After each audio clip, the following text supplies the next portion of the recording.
আসসালামু আলাইকুম। Rain forest media production house নিবেদিত বিয়ন্ড দ্য ডেল্টার আজকের এই আয়োজনে আপনাদের সবাইকে আমন্ত্রণ জানাচ্ছি। আমি শর্মিলীরা। দর্শক, প্রপোর্শনাল রিপ্রেজেন্টেশন অর্থাৎ পিআর সিস্টেম আনুপাতিক প্রতিনিধিত্ব ব্যবস্থা হলো একটি নির্বাচন পদ্ধতি যেখানে রাজনৈতিক দলগুলো তাদের পাওয়া মোট ভোটের অনুপাতে আসন পায়। আর এই ব্যবস্থায় রাজনৈতিক দল বা প্রার্থীরা যত শতাংশ ভোট পান তত শতাংশ আসন পান, অর্থাৎ ভোটের অনুপাতে প্রতিনিধিত্ব প্রদান করা হয়। আর এই পদ্ধতিতে ভোটের প্রকৃত চিত্র সংসদে প্রতিফলিত হয়, ফলে ছোট দলগুলোরও প্রতিনিধিত্ব পাওয়ার সুযোগ অনেকাংশেই থাকে। এটি সাধারণত একক দলীয় নয়, বরং জোট সরকার গঠনে সহায়ক ভূমিকা পালন করে। দর্শক, আজকে আমাদের এই আলোচনার বিষয়বস্তু হচ্ছে প্রপোর্শনাল রিপ্রেজেন্টেশন সিস্টেম অর্থাৎ পিআর অথবা আনুপাতিক প্রতিনিধিত্ব ব্যবস্থা বাংলাদেশের গণতন্ত্রকে শক্তিশালী করবে নাকি বিপজ্জনক ও দুর্বল করবে। দর্শক, বিষয়বস্তুতে আলোচনায় যাবার পূর্বে আমাদের স্টুডিওতে আজকে আমাদের সম্মানিত দুজন অতিথি আছেন, তাদের সাথে পরিচয় করিয়ে দেব। বাম পাশে আছেন জনাব Mujibur Rahman Manju, chairman AB party অর্থাৎ আমার বাংলাদেশ পার্টি, এবং আমার বাম পাশে আরও একজন আছেন জনাব মাইনুল আলম, সিনিয়র সাংবাদিক। আপনাদের দুজনকে অনেক অনেক ধন্যবাদ জানাচ্ছি আমাদেরকে সময় দেওয়ার জন্য। আমি প্রথমেই চলে যাব জনাব মুজিবুর রহমান মঞ্জু, আপনার কাছে। আসলে এই যে পিআর সিস্টেম নিয়ে যে আলোচনা হচ্ছে, এখানে অনেক তর্ক বিতর্কে জন্ম নিয়েছে। কেউ রাজি হচ্ছেন, কেউ রাজি হচ্ছেন না। আপনার কাছে আসলে এই পিআর সিস্টেমটা, আপনার কাছে মূল্যায়নটা কি এই পিআর সিস্টেমের, আপনার কাছে জানতে চাই। ধন্যবাদ রিনা আপনাকে। জি, মনিল ভাই আছেন, দর্শকদেরকেও শুভেচ্ছা জানাচ্ছি আপনার মাধ্যমে। আপনি নিজেই একটু ইন্ট্রো দিয়েছেন, সেটা হচ্ছে যে আমাদের যেই সংসদীয় পদ্ধতি, জি, এই সংসদীয় পদ্ধতির যে ব্যবস্থা, সেখানে সারা পৃথিবীতে দুই ধরনের ব্যবস্থা চালু আছে। এর আগে তো দুটো পদ্ধতি আছে, একটা হচ্ছে প্রেসিডেন্সিয়াল সিস্টেম, আর একটা হচ্ছে আমাদের যেই সংসদীয় পদ্ধতির ব্যবস্থা, অর্থাৎ প্রধানমন্ত্রী শাসিত ব্যবস্থা। তো প্রেসিডেন্ট শাসিত ব্যবস্থায় তো আমরা সরাসরি ভোট করি, যিনি সর্বোচ্চ ভোট পান তিনি প্রেসিডেন্ট হন, এটাই নিয়ম।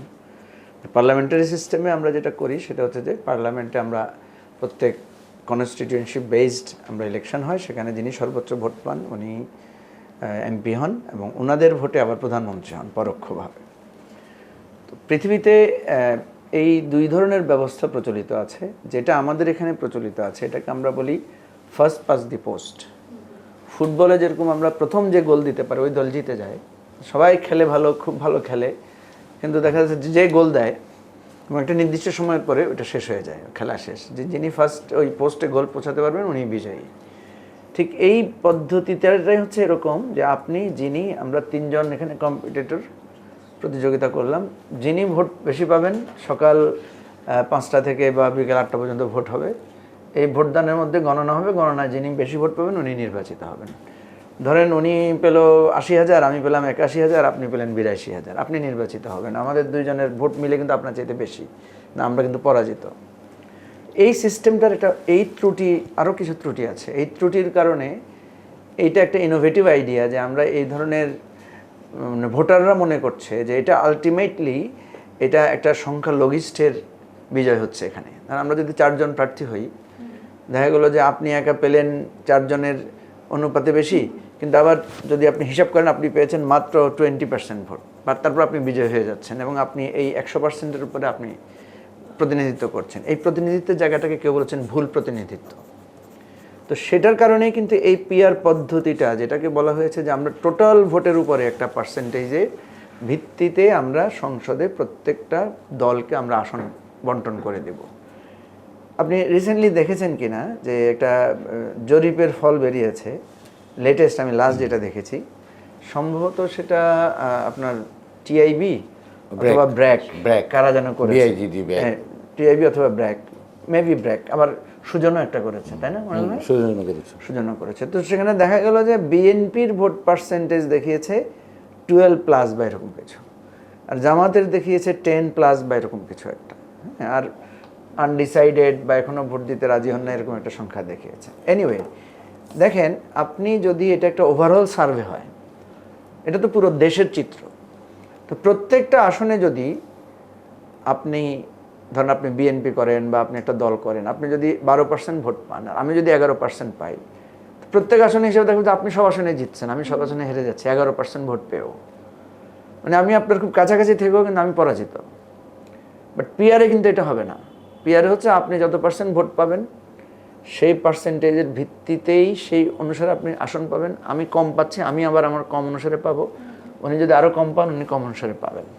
এই এই এই কথাগুলো খুব সাধারণ আলোচনা, এটা সবাই জানে কম বেশি, তারপরে অনেকে জানতে চায়। কিন্তু সবাই আসলে জানতে চায় যে এই সিস্টেমে নিরপেক্ষতা বজায় রাখার আসলে কোনো চ্যালেঞ্জ থাকবে। এই প্রত্যেকটা সিস্টেমেরই চ্যালেঞ্জ আছে, ঠিক না? প্রত্যেকটা যে আমরা যেখানে লাইটের মধ্যে বসেছি না, লাইট তো আমাকে আলোকিত করছে, আদারওয়াইজ ক্যামেরা আমাকে ধরতে পারবে না, কিন্তু এরপরে তো আবার গরমও লাগছে, তাই না? এসি না থাকলে কিছুক্ষণ পরে আমরা কিন্তু খুব মানে অস্বস্তি বোধ করি। প্রত্যেক জিনিসেরই তো একটা না একটা উইকনেস বা থ্রেড বা ডার্ক দিক আছে। পিআর পদ্ধতির সিরিয়াস প্রবলেমের দিক যেটা, সেটা হচ্ছে যে কয়েকটা জিনিস। একটা হলো যে কোনো দলই ধরেন পেল না, মানে বলা যায় ধরেন আপনি 40% ভোট পেলেন, আমি 30% পেলাম, উনি 20% পেলেন। 40% ভোট পেলে আপনি সংসদে যদি 300 আসন হয় তাহলে আপনি সেখানে পাবেন 120টা সিট, কিন্তু আপনাকে সরকার গঠন করতে লাগবে 151টা সিট। ফলে কোনো একটা দল যদি একক সংখ্যাগরিষ্ঠতা না পায় তখন কে সরকার গঠন করবে? তখন দেখা যাচ্ছে আপনি ওনাকে নিলেন, যে ওনার থেকে আপনি সাপোর্ট নিলেন, আবার উনি কিছুদিন পর উনি বললো যে আমি আমার সাপোর্ট প্রত্যাহার করলাম। পৃথিবীতে বিভিন্ন দেশে যে পিআর আছে সেখানে কিন্তু এ ধরনের জটিলতা তৈরি হয়েছে। কিছুদিন যাওয়ার পরে দেখা যাচ্ছে গভর্নমেন্ট স্টেবল হয় না। আজকে একটা সরকার আছে, আর 2 মাস পরে দেখলো আরেকটা সরকার আসলো, ক্ষণস্থায়ী সরকার হয় বেশি। বাংলাদেশের প্রেক্ষাপটে এই জটিলতা আসলে কি নিরসন করা সম্ভব? বাংলাদেশের প্রেক্ষাপটে এটা তো ফার্স্ট পাস দি পোস্টেও হতে পারে। ধরেন এখন ফার্স্ট পাস দি পোস্টে ইলেকশন হইলো, কেউ পাইলো 130 সিট, কেউ পাইলো 110 সিট, এটাও তো সম্ভব যে কেউই একক সংখ্যাগরিষ্ঠতা পেলো না, এটাও তো সমস্যা হতে পারে।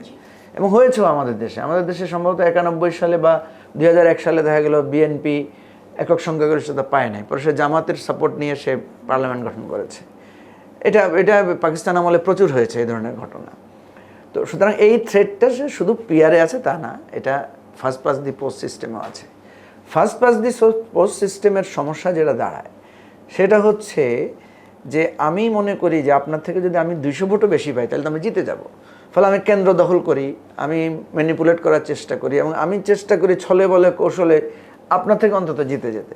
তো প্রত্যেকটা আসনে যদি এই ধরনের বল প্রয়োগ হয়, ধরেন আমাদের সাধারণ ইলেকশনগুলোতে হয় কি, ধরেন 100টা কেন্দ্র আছে, 100টা কেন্দ্রের মধ্যে আপনার 90টা কেন্দ্রে খুব ভালো ভোট হইলো, আর 10টা কেন্দ্র আমি দখল করে নিলাম। ওই 10 কেন্দ্রের ভোটে কিন্তু দেখা যায় আমি জিতে যাচ্ছি, তাই?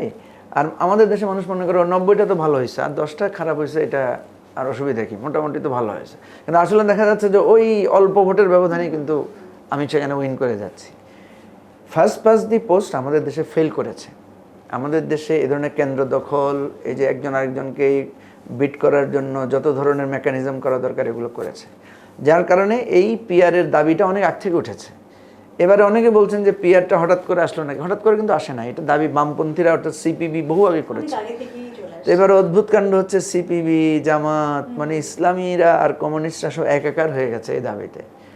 এখানে আমি যেটা আপনাকে বলি যে এটা তো থিওরিটিক্যাল কজ, বাস্তবে যেটার কারণে একটা পক্ষকে আমরা দেখছি পিআরের ব্যাপারে সিরিয়াস, আরেকটা পক্ষকে দেখছি পিআরের ব্যাপারে সিরিয়াসলি নেগেটিভ।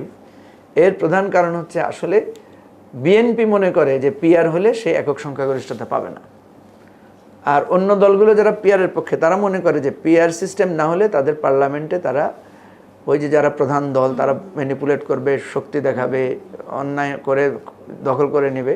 এই কারণে তারা মনে করে পিআর যদি হয় তাহলে তো আমরা তো কিছু সিট হলেও পাবো, অর্থাৎ পার্লামেন্টটা কোনো একক দলের অধীনে এককভাবে হেলে পড়বে না। এটার একটা কারণেই এটা হচ্ছে। তো এখন আমরা এটা নিয়ে ডিবেট করছি, দাবি করছি, আলোচনা তো চলছে। আপনি এবি পার্টির চেয়ারম্যান হিসেবে পিআর সিস্টেমকে কিভাবে দেখছেন এবং আপনি এটা সাপোর্ট করছেন কিনা সেই বিষয়ে আমরা আসবো। তার আগে আমি একটু যেতে চাই মাইনুল আলম, সিনিয়র সাংবাদিক, আপনার কাছে জানতে চাই পিআরে জনসমর্থনটা আপনি কেমন দেখছেন, একজন সাংবাদিকের চোখে আপনি বলবেন। আর আরেকটি বিষয় আমি ইনক্লুড করব, সেটা হচ্ছে পিআর সিস্টেম আমাদের রাজনৈতিক বিন্যাসকে ভেঙে দিতে পারে কিনা। পিআর পদ্ধতি এ নিয়ে গত কয়েক মাস ধরে ব্যাপক আলোচনা হচ্ছে, কিন্তু আমার কিছু মত আমি দিতে চাই। আমি 90 সালের গণতন্ত্র বাংলাদেশে যখন ফিরে আসলো এরপর থেকে আমি সাংবাদিকতায় যুক্ত, এবং 91-এর পার্লামেন্ট থেকে সর্বশেষ পার্লামেন্ট পর্যন্ত আমি প্রত্যেকটা নির্বাচন দেখেছি, কভার করেছি, সংসদ দেখেছি। কভার করেছি এবং এর কিছু ত্রুটি অভিজ্ঞতা কিংবা ভালো দিক মন্দ দিকও দেখেছি। মূলত হচ্ছে আমাদের গণতান্ত্রিক ব্যবস্থা। আমাদের দেশে কি গণতন্ত্র থাকবে কি থাকবে না, আমরা গণতন্ত্রের কথা বলি। গণতন্ত্রের মূল মর্মবাণী হচ্ছে মেজরিটি রুল। গণতন্ত্র যেখানে আছে, যদি গণতান্ত্রিক চর্চার কথা বলেন, তাহলে সংখ্যাগরিষ্ঠর মতামতটাই গৃহীত হবে কিংবা প্রাধান্য পাবে। এটা হচ্ছে মেজরিটি রুল অফ মেজরিটি, যদি আপনি রাষ্ট্রবিজ্ঞানের ভাষায় বলেন। সংখ্যাগরিষ্ঠের শাসন আর কি, সংখ্যাগরিষ্ঠের শাসন। আরেকটা হচ্ছে যারা সংখ্যাগরিষ্ঠ হয়ে রাষ্ট্র ক্ষমতায় দায়িত্ব নেবে এবং এটা যখন তাদের কাছে বর্তাবে ক্ষমতা, তখন তারা সব নিয়ে নেবে। উইনার্স টেক অল, মানে বিজয়ীরা সব কিছু ধারণ করবে, ভোগ করবে, দখল বলবো না, সব কিছু পরিচালনা করবে, নিয়ন্ত্রণ করবে। এটার একটা খুব নেতিবাচক অভিজ্ঞতা গত 20 বছরে কিংবা 30 বছরে আমরা দেখেছি। উইনার্স টেক অল, এখানে বিরোধী দলের বক্তব্য নাই, বিরোধী দলের অবস্থান নাই, ভারসাম্যমূলক অবস্থান নাই। সংসদীয় গণতন্ত্র আমরা কোত্থেকে পেলাম? এটা ওয়েস্টমিনিস্টার গণতন্ত্র। আমি ব্রিটেনের হাউস অফ লর্ডস এবং হাউস অফ কমন্স দেখেছি। আমি ওখানকার প্রসিডিংসগুলো আমি পর্যবেক্ষণ করে দেখেছি যে ওখানে যে পার্লামেন্টারি সিস্টেম, রাষ্ট্রের মূল কেন্দ্রবিন্দু হচ্ছে সংসদ। সংসদ থেকে সব কিছু পরিচালিত হয়, নিয়ন্ত্রিত হয়। সরকারের প্রতিটা বিষয়ে জবাবদিহিতার একটা কেন্দ্র হচ্ছে সংসদ।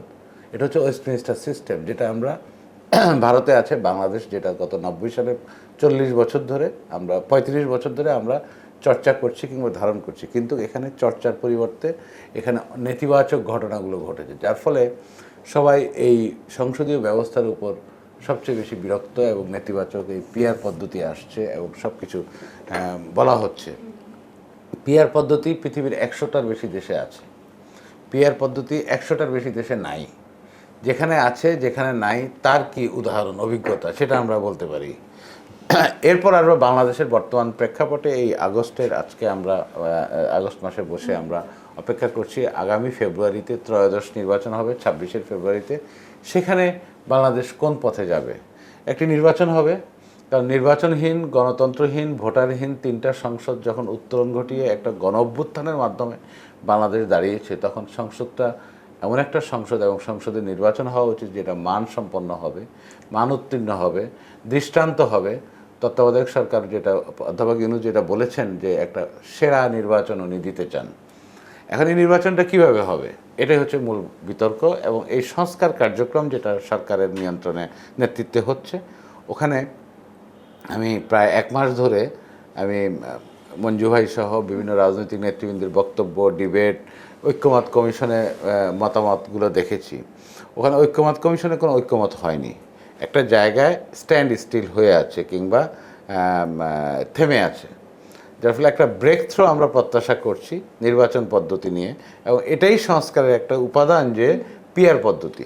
পিআর পদ্ধতি হচ্ছে, যেটা উনি খুব চমৎকারভাবে বুঝিয়ে বললেন, এখন এই গণঅভ্যুত্থান পরবর্তী বাংলাদেশ 3টা ভোটারবিহীন প্রশ্নবিদ্ধ নির্বাচনের পর আমরা কোন নির্বাচন আনছি, কোন নির্বাচনের দিকে ধাবিত হচ্ছি। আমার সন্তান, আমাদের নতুন প্রজন্ম, এরা গত 3টা নির্বাচনে ভোট দিতে পারেনি। যারা যোগ্যতা অর্জন করেছে, এরকম প্রায় 1 কোটি ভোটার নতুনভাবে, 1.5 কোটি ভোটার নতুনভাবে যুক্ত হয়েছে, ওরা ভোট দিবে। এই ভোটটা কিভাবে হবে সেটা পরের বিষয়। পিআর পদ্ধতি নিয়ে আসি। পিআর পদ্ধতি খুব চমৎকার একটা জায়গা, কারণ যারা সরকারে বসবে ওরা খুব একটা ভালনারেবল ঝুঁকি নিয়ে বসবে এবং বলবে যে কোনো সময় আমার এই সরকার পড়ে যেতে পারে। ইতালিতে 11 বছরে 16 বার সরকার পরিবর্তন হয়েছে এই পিআর পদ্ধতির কারণে। বিভিন্ন দেশের উদাহরণ দিতে চাই, অল্প সময় আর বলছি না, সবাই জানে। বাংলাদেশের এই প্রেক্ষাপটে কি হওয়া দরকার? এখন বাংলাদেশ সংকট কি? অর্থনৈতিক সংকট, রাজনৈতিক স্থিতিশীলতার সংকট, সামাজিক সংকটগুলো আমরা উত্তরণ ঘটিয়ে আমরা এই কাজগুলো করব এবং একটা স্থিতিশীল এবং নির্বাচিত এবং জনগণের প্রকৃত রিপ্রেজেন্টেটিভ সরকার আমরা চাই। এবং এই সরকারের জন্য আমরা অপেক্ষা করছি, যারা দেশকে সকল দিক থেকে একটা সুন্দর জায়গায় পরিচালিত করবে ম্যান্ডেট নিয়ে। এখানে যদি আমরা পিআর পদ্ধতি আনি, যারা নির্বাচিত হবে কিংবা যারা পিআর পদ্ধতির মাধ্যমে একটা দল 10% ভোট পেল, 30টা সংসদ সদস্য পেল, একটা দল সর্বোচ্চ 30% পেল, 30% মানে 90টা, 100তে যদি 30 হয় 300তে 90টা। ধরে নিলাম একটা দল 50% ভোট পেল, অথবা 50% ভোট কেউ পায়নি এ পর্যন্ত বাংলাদেশের 12টি নির্বাচনে। তাই আমি ওই প্রস্তাবিত নির্বাচন বাদ দিলাম, গ্রহণযোগ্য নির্বাচনে 40%, 39% কিংবা 41%, তাও 120-30টার বেশি হয় না। তাহলে এমন একটা পরিস্থিতির দিকে যাচ্ছি আমরা জেনে শুনে, যদি পিআর পদ্ধতি হয়। ব্যক্তিগতভাবে এই বাংলাদেশে বর্তমান সময়ে আমি পিআর পদ্ধতি পছন্দ করছি না, আমি পিআর পদ্ধতির বিপক্ষে অবস্থান নিচ্ছি। কারণ পিআর পদ্ধতি খুব ভালো যখন আপনি সাইকেল চক্রগুলো ঘুরবে, 3-4টা 2-3টা নির্বাচন হবে, নির্বাচনের পর বাংলাদেশের মানুষ বিভিন্নভাবে শিক্ষিত হবে কিংবা সচেতন হবে, নতুন প্রজন্ম যখন বুঝবে তখন পিআর পদ্ধতিতে একটা প্রপোর্শনের সরকারের অংশীদারিত্ব 3-4টা দল মিলে 151 সিট জোর করে এরপরে করবে। কিন্তু স্থিতিশীলতা যদি বলেন, সামাজিক সুরক্ষা যদি বলেন, এবং যদি আপনি রাষ্ট্রীয়ভাবে যদি আপনি ভারসাম্য, রাজনৈতিক বিন্যাসের কথা আমি বলেছেন, রাজনৈতিক কাঠামো যদি আপনি বলেন, তাহলে আপাতত পিআর পদ্ধতিটা গ্রহণযোগ্য না, সমর্থনযোগ্য না, আমার ব্যক্তিগত মত। এটা আমাদের নেতৃবৃন্দ, রাজনৈতিক নেতৃবৃন্দ, সরকার, ওনারা সিদ্ধান্ত নেবেন। কিন্তু এখন আমরা পরীক্ষামূলকভাবে পিআরে গেলাম, কিন্তু সবচেয়ে সংকটের মধ্যে বাংলাদেশ পতিত হবে যদি পিআরের মধ্যে আমরা যাই। মঞ্জুর রহমান মঞ্জু, আপনি একমত? আপনি মঞ্জু ভাই বলেছেন, ওনার পূর্ব একটা বক্তব্য আমি দেখেছি, উনি বোধহয় প্রপোর্শনেট করতে চান, ভাগাভাগি করতে চান, 200 আসনে সরাসরি নির্বাচনে মিক্সড। সেটা হতে পারে যদি পৃথিবীর বিভিন্ন দেশে এই মিক্সটা আছে। সেটা হচ্ছে যে যেটা মনিল ভাই বলেছেন। এখন কথা হচ্ছে যে আমরা আমাদের এই আলোচনাগুলো করলে লাভ হবে কি, আপনারা যে আলোচনাটা আয়োজন করেছেন এটা তো ভালো, অর্থাৎ মানুষ একটা সিদ্ধান্ত গ্রহণের জায়গায় যাবে। পিআরটা হচ্ছে খুবই একটা এডুকেটেড সোসাইটির জন্য একটা ইলেকশন প্রসেস। কারণ দেখেন, আমাদের দেশে মানুষ মনে করে আমি কাকে ভোট দিব চিনতে হবে, জানতে হবে, আমি একটা ভোট দিব, হ্যাঁ, এটাতে সে অভ্যস্ত, সে হিসাব করতে অভ্যস্ত যে উনি 12টা পাইছে, উনি 13টা পাইছে, তাহলে উনি বেশি পাইছে, এই সহজে সে বুঝবে। কিন্তু আমাদের এই পিআরের সিস্টেমটা যেটা এখন বলা হচ্ছে লোকেরা, যে আমাদের সাধারণ মানুষ তো এটা বুঝে না, খুব সভ্য সমাজের জন্য এটি প্রযোজ্য। কথা হচ্ছে যে আমরা তো কিছুদিন আগে মোবাইলে চালাইতে জানতাম না, এখন আপনার দেখুন রিক্সাওয়ালারাও ভালো মোবাইল চালাইতে পারে, আর আমাদের চাইতে আমাদের বাচ্চারা আরও ভালো পারে। যে কোনো জিনিসই, ভালো জিনিসই আপনি ইমপ্লিমেন্ট করতে প্রথম বাধা আসে যে এটা কীভাবে চালাবো। হ্যাঁ, আমি শুনতাম যে আমাদের গ্রামের লোকেরা আগে এসে বলতো, শহরে এসে লাইট দেখে বলতো এটাতে তেল ঢুকায় কোন দিক দিয়ে, এখানে কোত্থেকে আলো আসে, কারণ ওরা তো তেলের বাতি জ্বালিয়ে অভ্যস্ত, হারিকেন জ্বালিয়ে, তো ভাবে যে এই লাইটটার ভিতরে তেল ঢুকায় কখন, তারপরে এই লাইটটা জ্বলে কীভাবে। তো এটা এখন যদি আপনি কেউ এটা প্রশ্ন করে তাহলে তো সে হাসাহাসি করবে, তাই না? তো এখন পিআরের ব্যাপারেও অনেকের যে ভীতিটা, যে এটা কীভাবে হবে না হবে, এই পৃথিবীতে কিন্তু এগুলোর অনেক সলিউশন এসেছে। এখন প্রশ্ন হচ্ছে আমরা এটা ইমপ্লিমেন্ট করবো কিনা। আমাদের এবারে এটা বেশি এসেছে যেহেতু আমরা একটা চেঞ্জ চাচ্ছি, আমরা একটা সংস্কারের কথা বলছি। তো আপনি যখন কোনো কিছু নতুন সংস্কার করতে যাবেন, সেটাতে অবশ্যই আপনার কাছে থ্রেট অ্যানালাইসিস করতে হবে। এখন আপনি তাহলে করবেন না করবেন না, আপনি যখন একটা মানে ছনের বাড়ি বা মাটির বাড়ি থেকে এসে একটা বিল্ডিংয়ের বাড়িতে আসবেন, সুবিধা আসবে, কিছু অসুবিধার প্রসঙ্গ আসবে, যে এটা গরম লাগে কিনা, এটাতে কি হতে পারে, খরচ বেশি।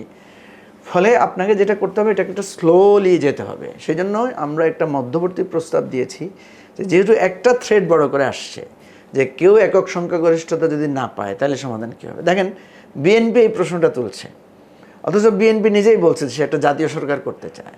জাতীয় সরকার মানে কি? জাতীয় সরকার মানে তো আপনি সব দলকে নিয়ে আপনি সরকার চালাবেন। তো পিআর তো একই জিনিস। পিআর মানে তো হচ্ছে যে আপনি সরকার একা করতে না পারলে অন্যের সহযোগিতা নিয়ে সরকার গঠন করবেন। মুজিবুর রহমান মঞ্জু, আপনার কি মনে হয় যে পিআর সিস্টেমে প্রার্থীর বিশ্বাসযোগ্যতা হারানোর কোনো না, এটারও এই যে ঝুঁকিটা আছে বা এটার যে কথা বলে, এটারও একটা সলিউশন আছে। পিআরের কিন্তু অনেকগুলো ইমপ্লিমেন্টেশন আছে।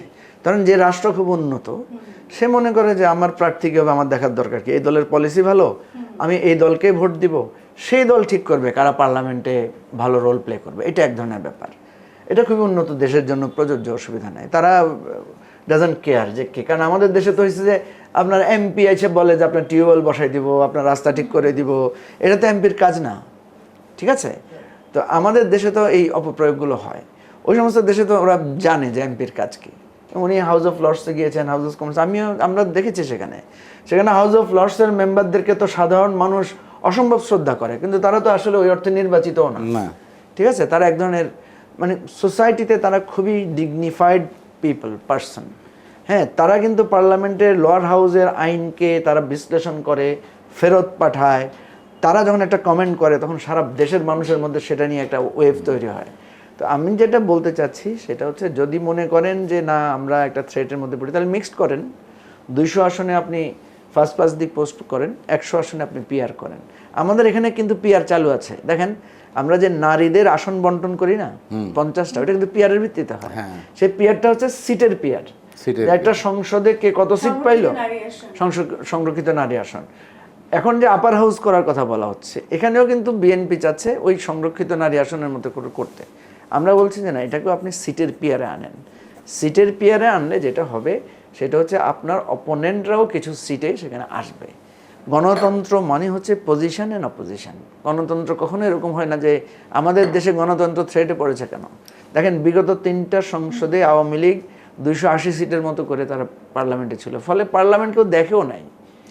ইভেন আমরা যখন এখন টকশো করি, রাস্তায় হাঁটার সময় দেখি মানুষ আমাদেরকে চেনে, সালাম দেয়, কারণ মানুষ টকশো দেখে।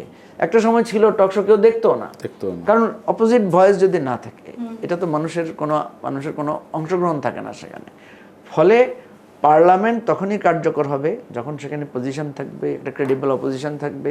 সেখানে যখন পার্লামেন্টে বিতর্ক হবে, মানুষ পার্লামেন্ট দেখে জ্ঞান অর্জন করবে। আমরা যখন এবারে কিছুটা পার্লামেন্টের আমরা যখন ওই জাতীয় ঐকমত্য কমিশনের ডিবেট করেছি, তখন দেখবেন এটা লাইভ হয়েছে এবং অনেকে সেটা দেখেছি, তাই না? তো এখন আমরা এই জিনিসটা বোঝানোর চেষ্টা করছি, যারা আসলে সমস্যা হচ্ছে আমাদের দেশে যারা ক্ষমতায় যেতে চায়। আমি জানি না, হয়তো আমার দলও যদি ক্ষমতায় যেতে চায়, এই প্রবণতা আমাদের মধ্যে তৈরি হতে পারে।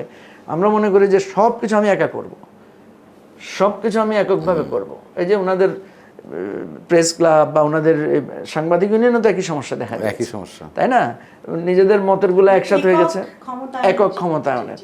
এই একক ক্ষমতায়নকে যদি ভাঙতে হয়, আমাদেরকে আলটিমেটলি পিআরে যেতে হবে। এখন আপনি এখন যাবেন না পরে যাবেন, পিআরেরও থ্রেট আছে, ফার্স্ট পাস দি পোস্টেরও থ্রেট আছে। থ্রেটগুলোকে আপনি কীভাবে করেন? যেমন আমি একটা কথা যেটা মনিল ভাই বললেন, যে আমাদের লোকেরা হয়তো মনে করবে যে আমি তো প্রার্থীকে ভোট দিতে চাই। ওয়েল, তাইলে 300 আসনে প্রার্থী দিয়ে দেখ সবাই, বিএনপি 300 আসনে দেখ, জামাত দেখ, অন্যান্যরা যারা আছে, আমরা 300 আসনে প্রার্থী দিই। আমরা বলি যে এই আসনে যদি আমার মার্কা বেশি ভোট পায়, তাহলে আমার এই প্রার্থীকে আমরা পার্লামেন্টে দেব। ঠিক আছে? তাহলে মানুষ তখন উদ্বুদ্ধ হবে যে আমি যদি এই আসনে যদি আমার ধানের শীষকে জিতাতে পারি, এই আসনে যদি আমি এই দাড়িপাল্লাকে জিতাতে পারি বা ইগলকে জিতাতে পারি, তাহলে মইনুল ভাই এমপি হবে। তখন আমার মধ্যে একটা ইন্সপিরেশন তৈরি হবে। এই ধরনের সলিউশন নাই যে তা না, অর্থাৎ পিআরেও লিস্ট প্রোভাইড করার নিয়ম আছে। আগেভাগে আপনি জানিয়ে দিবেন যে আমি যদি পিআরে আমি যদি 100% ভোট পাই, তাহলে এই হবে আমার 300 এমপি। আমি যদি 50% ভোট পাই, এরা হবে আমার এমপি। প্রপোর্শনাটলি আমি এটা ডিক্লেয়ার করব।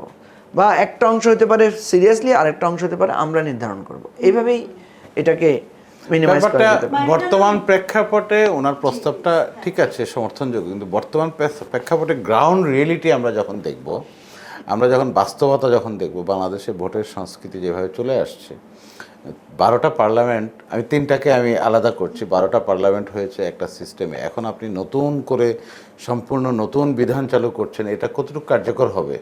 কারণ আমরা আগে চাই একটা জনগণের শাসন আনতে, জনগণের প্রতিনিধিত্বশীল শাসন বাংলাদেশে আসতে, যেটা অনুপস্থিত ছিল। প্রকৃত ভোটারের ইচ্ছার যাতে প্রতিফলন হয়, যেটা আমাদের উন্নয়ন সহযোগীরা বলছে যে পিপলস রিপ্রেজেন্টেশনটা আসা দরকার, হ্যাঁ, যেটা দীর্ঘদিন ধরে অনুপস্থিত ছিল।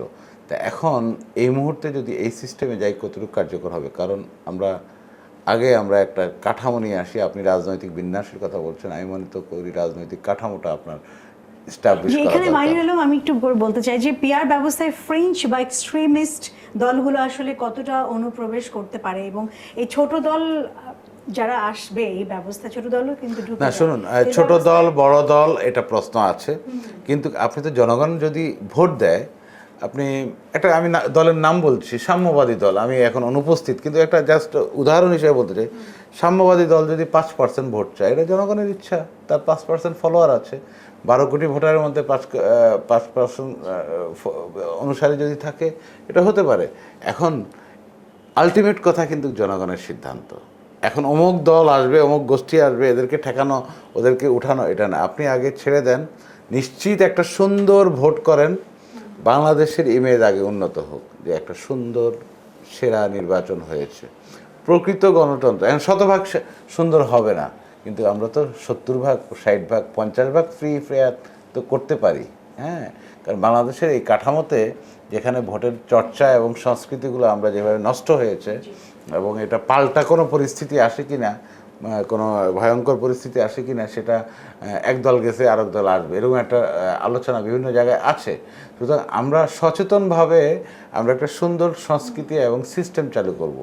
যে ভোট দিতে আসবে ভোট দিবে, একজনের ভোট আরেকজন দেবে না। আমার মনে হয় সব ধরনের কনসেন্ট্রেশন আমাদের রাষ্ট্রীয়, আমাদের রাজনৈতিক নেতাদের যতগুলো প্রাতিষ্ঠানিক আছে সেদিকেই যাওয়া উচিত। এখন জনগণ সিদ্ধান্ত নেবে কোন দল 3% পাবে, 5টা পাবে, কিংবা 3%, 10%, 30% পাবে, এটা জনগণের সিদ্ধান্ত। এরপর আপনি কাঠামোটা কী করবেন, সংস্কারের অংশ। যদি সবাই একমত হয়, এই বাস্তবতাই তো দলগুলো একমত হতে পারছে না। জুলাই সনদ কিন্তু জুলাই দেওয়ার কথা ছিল, এখন আগস্ট প্রায় শেষ হচ্ছে, এখনও আমরা এটার কোনো অগ্রগতি দেখছি না। তাহলে আগস্টে যদি জুলাই সনদ আমরা করতে পারি অথবা না পারি, যদি সেপ্টেম্বরে গড়ায়, আমি জানি না মঞ্জু ভাই আমাদেরকে আপডেট দিবেন কবে হবে। হ্যাঁ, কবে হবে, কারণ নির্বাচন কমিশন একটা রোডম্যাপ করার কথা ভাবছে, অনেক কাজ। কারণ আইন শৃঙ্খলা স্বাভাবিক রাখা, আইন শৃঙ্খলা বাহিনীকে, নির্বাচনী প্রস্তুতি, এই ডিলিমিটেশনের একটা ইস্যু আছে, সীমানা পুনর্নির্ধারণের কাজগুলো আছে, অনেক প্রস্তুতিমূলক কাজ। এবং যখন সেপ্টেম্বর অক্টোবরের পর ধীরে ধীরে অ্যাপ্রোচিং ইলেকশনের দিকে যাবে, তখন আমাদের বাচ্চাদের পরীক্ষা টরীক্ষা এগুলোকে দূরে রেখে এমন একটা ব্যবস্থা হবে, যদি এই সরকারের অধীনে হয়, এই ব্যবস্থাটা হবে যে নির্বাহী বিভাগ নির্বাচনী কাজে নিয়োজিত নির্বাচন কমিশনের আধীনে, যেটা আমাদের আইনে আছে, সংবিধানে আছে, সব জায়গায় আছে। আমরা এটা কার্যকর দেখতে চাই। ইলেকশন কমিশন এমনভাবে সব কিছু পরিচালনা করবে এবং অন্তর্বর্তী সরকার তাকে সর্বাত্মক সহায়তা করবে। আমি তো খুব আশাবাদী এই বিষয়গুলো দেখার জন্য, যে নির্বাচনী একটা আমেজ এবং নির্বাচনে প্রকৃত প্রতিটি মানুষের ভোটের প্রতিফলন, সিদ্ধান্ত, রায়ের প্রতিফলন হবে। এবং একটা সমস্যা আছে বাংলাদেশের নির্বাচনী মাঠে, একটা হচ্ছে মানি অ্যান্ড মাসেল। এগুলো আমরা কতটুকু দূর করতে পারি, মানি অ্যান্ড মাসেলের প্রভাবটা কতটুকু তৈরি করতে পারি।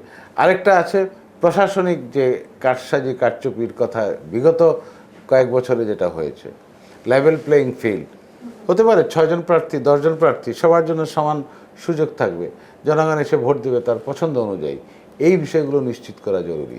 এখন সংসদ হওয়ার পর সংবিধান সংশোধন, সংস্কারের কাজগুলো আপনি বাস্তবায়ন করবেন এবং সংশোধন করবেন, সব দল মিলে ঐক্যমতের ভিত্তিতে হবে, কারণ ঐক্যমত কমিশন তো সব দলেরই অংশগ্রহণে হয়েছে।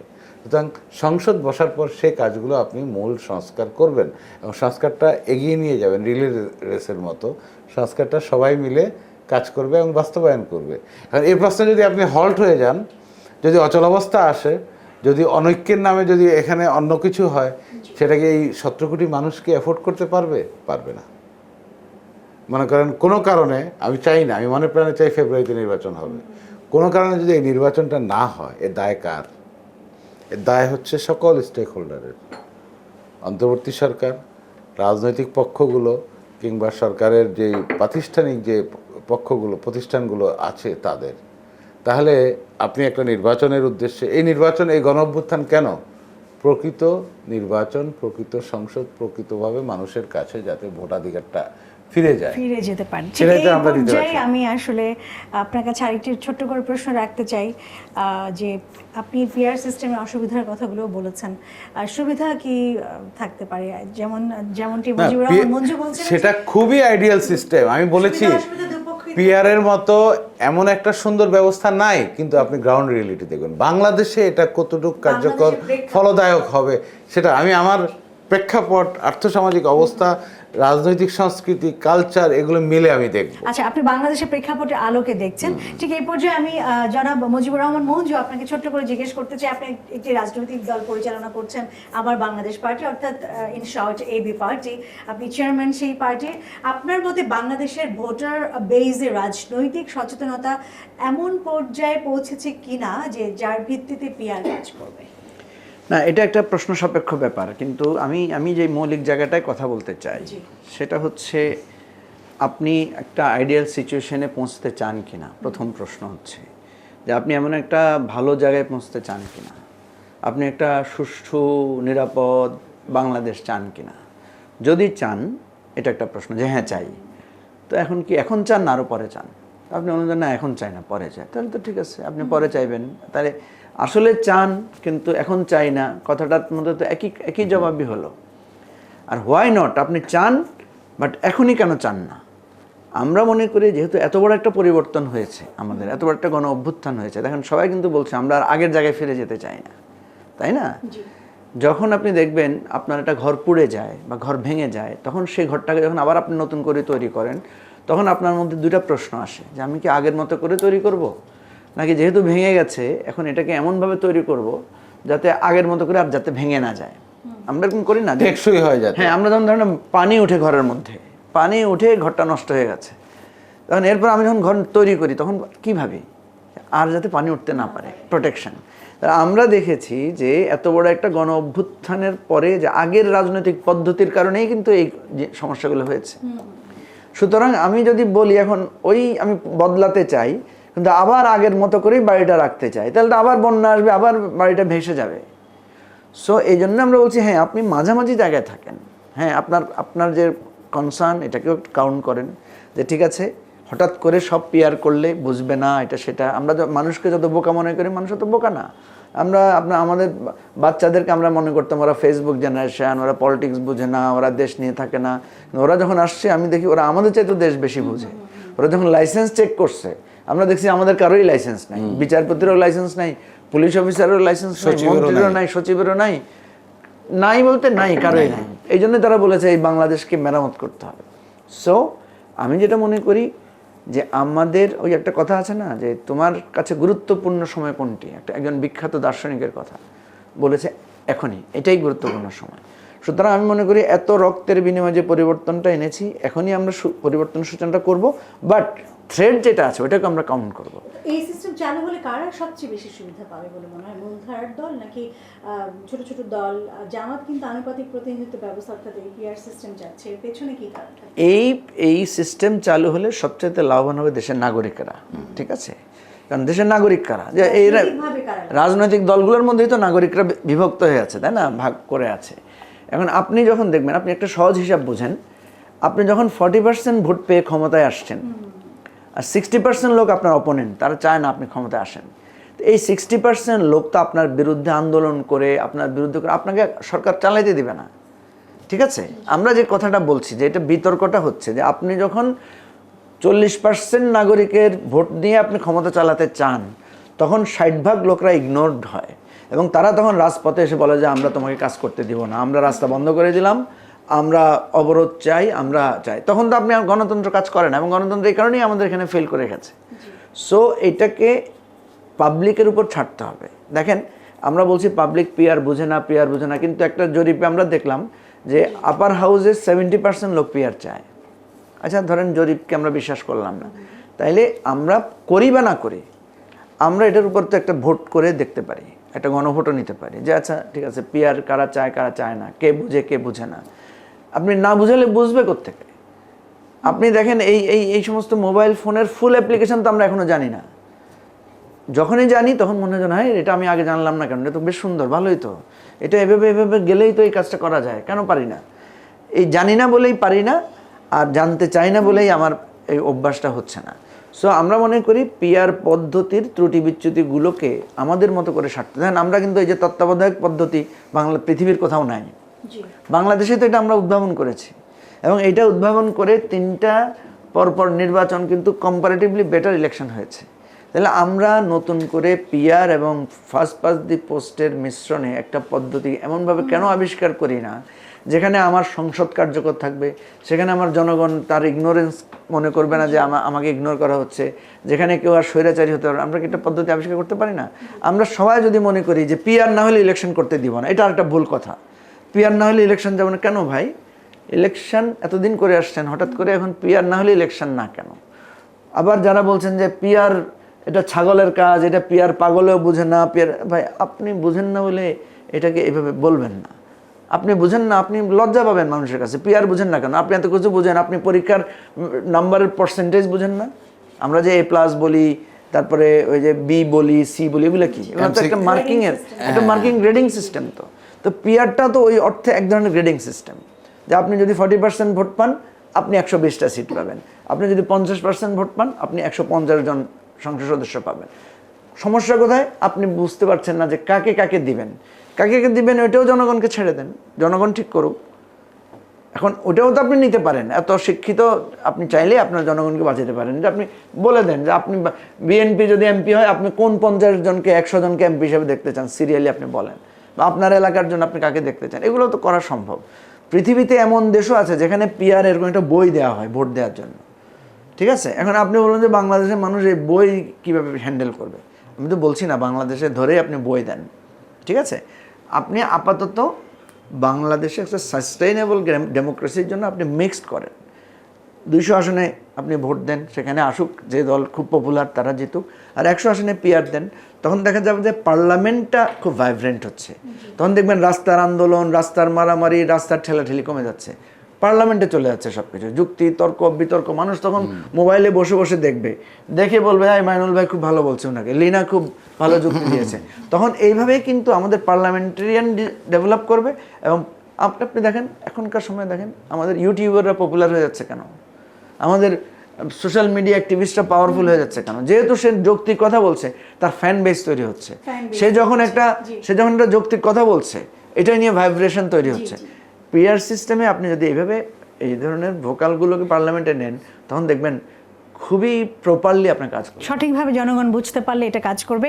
আমরা একেবারেই শেষ পর্যায়ে চলে এসেছি আমাদের আজকের অনুষ্ঠানে। ছোট্ট করে জানতে চাই জনাব মাইনুল আলম, যে এই যে দলের তালিকা ভিত্তিক প্রতিনিধি ব্যবস্থা নির্বাচনী জবাবদিহিতাকে সংকুচিত করতে পারে কিনা এই সিস্টেমে, এবং পিআরে নির্বাচকরা নির্দিষ্ট প্রার্থী নির্বাচন না করে দল নির্বাচন করে, তো ফলে স্থানীয় যোগাযোগ দুর্বল হতে পারে কিনা, ছোট্ট করে দিতে। না, সেটা তো মানুষ বুঝবে যে আমার এলাকায় আমি মিস্টার এক্সকে আমি প্রার্থিতা ভোট দেবো অথবা ওয়াইকে দেবো, এক্স ওয়াই জেড 3 জন আছে, এর মধ্যে একজন দেবো। এখন যদি বলে এ দল বি দল সি দল, তাহলে এটা নতুন অভিজ্ঞতা। কিন্তু আমার কথা হচ্ছে যেটাই হোক, যে পদ্ধতি করেন, ঐক্যমতের মধ্যে দলগুলোর সম্মতির মাধ্যমে এবং সমঝোতার মাধ্যমে ইনক্লুসিভ যে সিস্টেমটা আসবে সেটাই করেন, কিন্তু দ্রুত করতে হবে। কারণ আমি জুলাই সনদের মধ্যে এই বিষয়গুলো অন্তর্ভুক্ত করার সংস্কারের প্রস্তাবগুলো যেগুলো ঝুলন্ত আছে, এখনও বাস্তবায়নের অপেক্ষায়, সিদ্ধান্তের অপেক্ষায় আছে, এগুলো দ্রুত করা উচিত। যদি সব দল মনে করে পিআর সিস্টেম খুব ভালো, আমি তো আর বিরোধিতা করার, আমি ব্যক্তিগত মত দেওয়ার সুযোগ নেই। একটা কনক্লুসিভ একটা কনসেনসাসের মাধ্যমে আসতে হবে। এখন এক দল যদি এটা চায়, আরেক দল ওইটা চায়, এবং দূরত্ব যদি হয়, আজকে সংবাদপত্রে এসছে রাজনৈতিক দূরত্ব সংকটের দিকে নিয়ে যাচ্ছে, পত্রিকায় লেখালেখি হচ্ছে, আমরা টেলিভিশনে টকশোতে আসছে, নিউজ আসছে, আজকে কয়েকটা পত্রিকায় আসছে রাজনৈতিক দূরত্বই একটু এটা শুরু হচ্ছে, রাজনৈতিক ইস্যুতে আর কি, যোগাযোগটা এবং ইস্যুতে। কারণ ঐক্যমত কমিশন যে কাজটা করছে দ্রুত সমাধান করা উচিত। আমরাও আশা করছি যে এটা দ্রুত সমাধান হবে। আপনাদের দুজনকে আবারও ধন্যবাদ জানাচ্ছি আমাদেরকে আপনাদের মূল্যবান সময় দেওয়ার জন্য। দর্শক, পিআর সিস্টেমে আজকে আমরা আলোচনা করেছি এর সুবিধা অসুবিধা, প্রত্যেকটা দিক আমরা আলোচনা করবার চেষ্টা করেছি। আমাদের অতিথিরা যারা ছিলেন তারা আপনাদেরকে বোঝানোর চেষ্টা করেছেন আসলে পিআর সিস্টেমটা কি, এটা হলে কি হবে, সুবিধা এবং অসুবিধাগুলো। আশা করি আপনারা বুঝতে পেরেছেন। আমরা আবারও এই বিষয়ে আবারও কথা বলবো কোনো এক পর্বে। আর এই সিস্টেমে অর্থাৎ পিআর সিস্টেমে সঠিক তথ্য ঐক্যমতের ভিত্তিতে বাংলাদেশের রাজনৈতিক দলগুলো একটি সুষ্ঠু নিরপেক্ষ ও অবাধ নির্বাচন অনুষ্ঠিত করতে সক্ষম হবে, এবং এই পিআর সিস্টেমে সবাই ঐক্যমতে আসবে, সেই আশাবাদ ব্যক্ত করেই এখানে শেষ করছি। সবাইকে অনেক অনেক ধন্যবাদ। আবারও দেখা হবে। আপনারা বিয়ন্ড দ্য ডেল্টার ইউটিউব, ফেসবুক, টুইটার পেজে সবসময় আপনাদের লাইক, কমেন্ট, শেয়ার করে অ্যাক্টিভ থাকবেন। আপনাদের মন্তব্য আমাদেরকে অনুপ্রাণিত করে। ধন্যবাদ সবাইকে।